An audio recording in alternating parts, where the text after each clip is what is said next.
Existem, na verdade, muitas ações, porque a lei de cotas de 2012 só cobre as universidades federais. Então, as universidades estaduais têm seus programas próprios, a maioria deles que foram criados pelas próprias universidades, outros que foram criados por políticas, por leis estaduais, na verdade, que fazem com que as universidades estaduais sejam obrigadas a criar políticas de ação afirmativa, né? Além disso, você tem também, dentro das universidades públicas, né, programas de ação afirmativa para os alunos, e aí às vezes é para os alunos que entraram com cotas, a maioria das vezes são para os alunos em geral que têm algum tipo de demanda especial, né? Então, assim, existe uma multiplicação muito grande de políticas de ação afirmativa. O ProUni, quando ele existia, também funcionava como política de ação afirmativa nas universidades privadas. Então, existe uma multiplicação. E hoje em dia existe também um crescimento muito grande dos programas de ação afirmativa na pós-graduação. Esses criados pelos programas de pós-graduação, pelas universidades e alguns por leis estaduais. Então, a multiplicação é grande. O que está ocorrendo na pós-graduação é muito similar ao que ocorreu na graduação na primeira década desse século. O que a gente teve, na verdade, foi um processo no qual as políticas de ação afirmativa para negros e alunos de escola pública surgiram nas universidades estaduais. As primeiras foram a UERJ, aqui no Rio de Janeiro, e a UNEB, na Bahia, em 2003, né? E aí elas se espalharam pelas estaduais, depois federais, muito rapidamente. Em 10 anos, para vocês terem uma ideia, quando elas foram implantadas até a aprovação da lei federal em 2012, você teve, assim, elas foram de né, 0% a mais de 80% das universidades públicas com algum tipo de política de ação afirmativa. Então, assim, é uma história de difusão muito grande desse tipo de prática, e a maioria delas criaram, até 2012, criadas pelas próprias universidades, com algumas leis estaduais também, em alguns casos, como o Rio de Janeiro, por exemplo. Então, é impressionante como a universidade se transformou por dentro, né? E a maioria das vezes se transformou por iniciativa das próprias forças internas da universidade, né? Eu acho que esse é um grande exemplo do processo de democratização pelo qual o Brasil passou ao longo da nova república, né? Um processo que a gente espera que continue, apesar dos percalços mais recentes.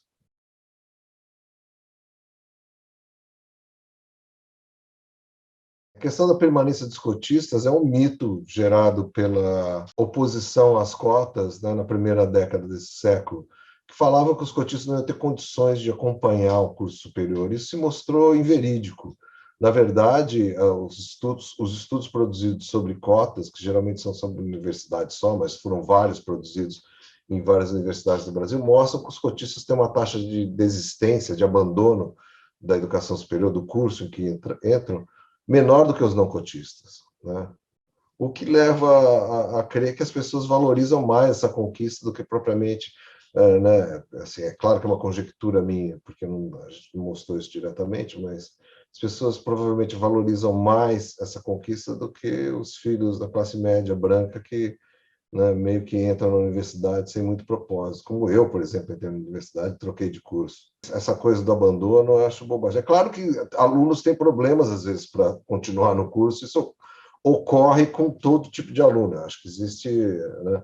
E é claro que você cuidar de questões como transporte, alimentação dos alunos é, sim, uma política de democratização da universidade. Então, assim, a universidade tem que ser capaz de atender alunos que, por exemplo, podem ter problemas de transporte, morar muito longe, né, ter que gastar muito dinheiro para se transportar, ou ter problema de gastar esse dinheiro e comer durante um período que às vezes é muito longo de ficar na universidade, ou seja, comprar alimentação e tudo mais. Então, o fato da universidade, né, criar programas de apoio a alunos hipossuficientes economicamente, alunos que precisam, né, de um auxílio, desse tipo de auxílio econômico, ou auxílio para comprar livro, por exemplo, não quer dizer que, se deixasse os programas, esses alunos, na média, fossem abandonar mais do que os outros. Mas eu acho que, mesmo mostrando que eles não abandonam mais que os outros, e a maioria desses estudos foram feitos antes dos programas, né, de auxílio estudantil terem sido criados, né, mesmo assim, vale a pena criar os programas de auxílio estudantil, porque eu acho que é um instrumento de democratização da universidade. Eu acho que existem iniciativas de democratização do acesso à universidade que vão além da reserva de vagas no vestibular, né, via SISU, ou no vestibular mesmo, sem SISU, tá? Enem, tá? Existem outras que, né, que cuidam para que as pessoas não sejam excluídas da universidade por questões alheias ao seu interesse, ao seu desempenho acadêmico.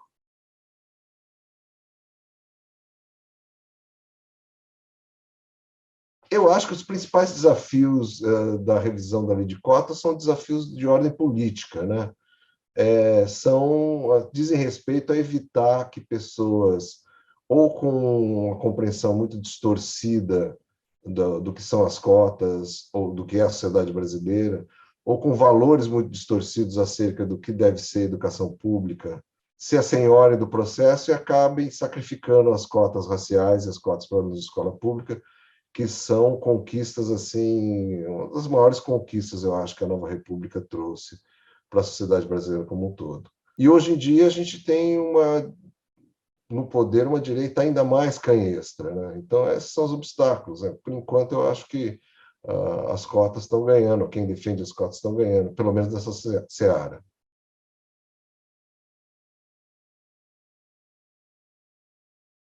Os estudos mostram que existem cotas para várias categorias, quilombolas, indígenas, além das cotas para a escola pública e para negros.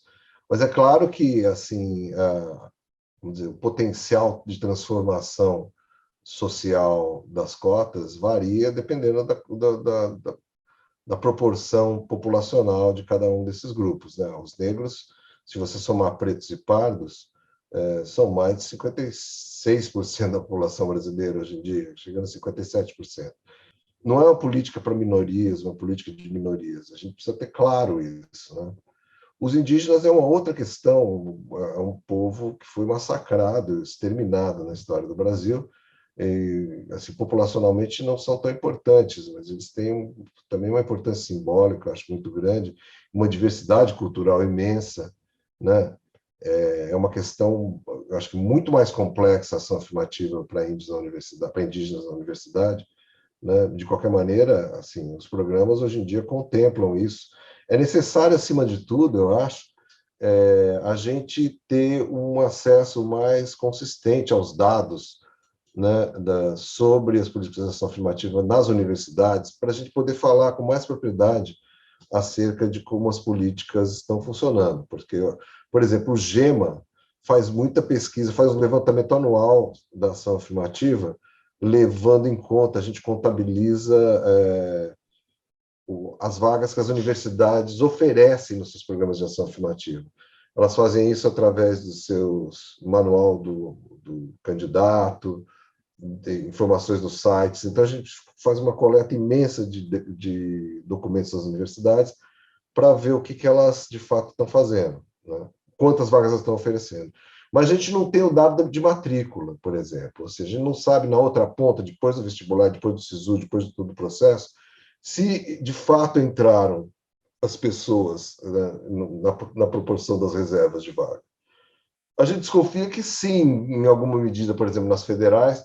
Eu participei de uma pesquisa em 2018, que foi um survey feito com mais de 300 mil alunos de federais no Brasil, e mostra que assim, a população não branca nas universidades é parecida já com a proporção na população em geral, e existe uma distribuição razoável pelas áreas do conhecimento, ou seja, isso está democratizado também internamente na universidade. Não é que, porque assim, no debate sobre as cotas, há uma década e pouco atrás, havia gente que falava assim, não, olha aqui, ó, na UFRJ, por exemplo, a maioria dos alunos são negros, não são brancos.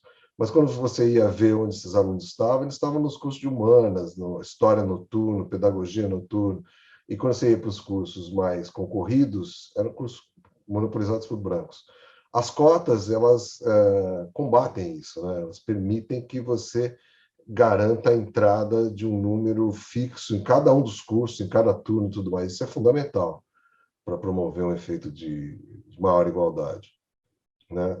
Então, é importante saber disso. As cotas, de fato, transformaram, eu acho, a cara da universidade brasileira.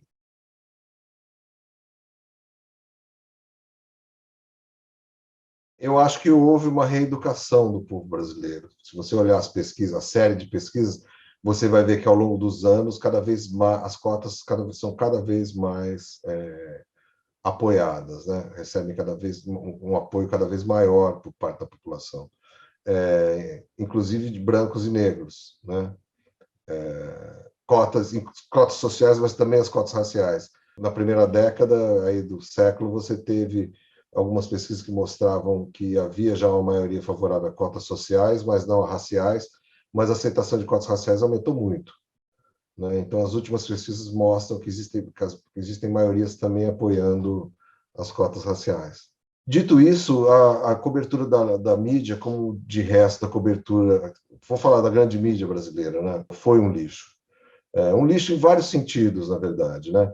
Um lixo porque mostra assim uma determinação de manipulação da opinião pública, mas no caso das cotas, porque manifesta um tipo de manipulação cujo objetivo é produzir um resultado que, na primeira década quando o debate foi... Por que estou falando o tempo todo sobre a primeira década? Porque você teve esse processo, começou em 2002, 2003, implantação dos primeiros programas, um debate muito quente sobre o assunto, no qual a mídia teve um papel fundamental, principal, apesar de deletério, né?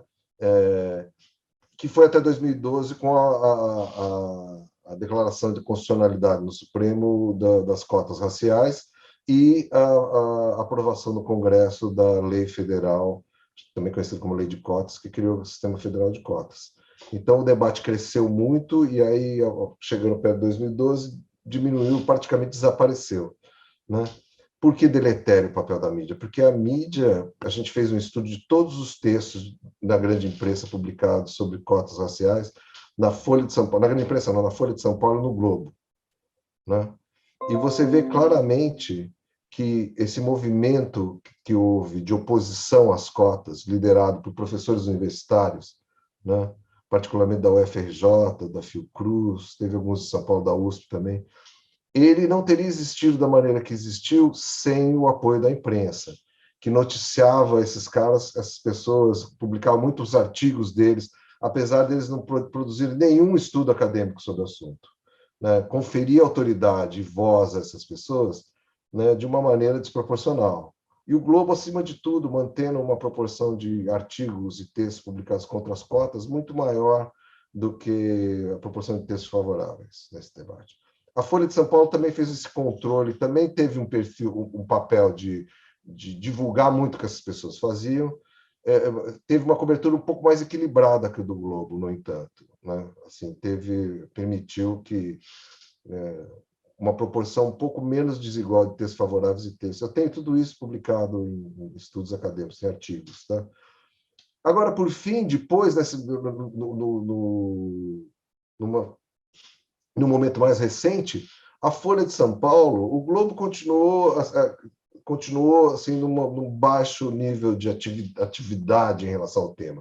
Não trouxe o tema de novo à baila depois da derrota dos opositores às cotas em 2012. Mas a Folha de São Paulo, recentemente, fez um movimento duplo, ou seja, criou uma editoria de diversidade e contratou jornalistas negros para trabalhar nessa...